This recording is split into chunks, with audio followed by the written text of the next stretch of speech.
מפגינים נגד הצבא ולא מפגינים נגד חיילי צה"ל. חיילי צה"ל יקרים לנו, ואנחנו רוצים לראות אותם איתנו ולא מתבוססים בדם במלחמה שאין לה סוף. אנחנו כאן כי אכפת לנו מחיילי צה"ל, אנחנו כאן כי אכפת לנו מתושבי עוטף עזה, וכן, אנחנו כאן כי גם אכפת לנו מהפלסטינאים שחיים בתוך עזה. ההפגנה הזאת היא לא עצרת בחירות, ההפגנה הזאת היא הפגנה שכוללת הרבה מאוד אנשים, ישראלים, ציונים אמיתיים, שחרדים לשלום הארץ וגם לשלום תושבי עוטף עזה, אבל הציונות שלנו ואהבת הארץ והמדינה לא העבירה אותנו על דעתנו והפכה אותנו לעיוורים ולתאבי דם ולתאבי מלחמה. אני שמח להזמין את תושבת עוטף עזה, ג'וליה צייטין, מקיבוץ אורים, חברת הגוף החשוב והיקר שנקרא כל אחר, על מנת שתישא דברים. תודה.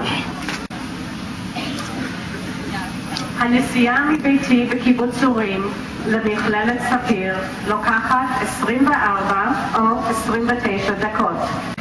לפני מספר חודשים הבנתי שאין רלוונטיות לחישוב המסלול. הרי הרקטות נופלות גם פה וגם פה. לכן חזרתי למצוא דרך רעים. החלטתי שאם חסם ייפול עליי, אני מעדיפה שהוא יתפוס אותי באזור פסטורלי ללא רמזורים. אבל אמרנו מיד בהתחלה, היעד של הפעולה הזאת הוא להגיע מוקדם ומהר ככל האפשר להפסקת אש, להסכם שרק הוא יביא לשקט גם ברצועת עזה וגם בדרום הישראלי. יש לנו מלוא הזכות להגן על ביטחון תושבינו, אבל גם לזכות הזאת חייבות שתהיינה גבולות.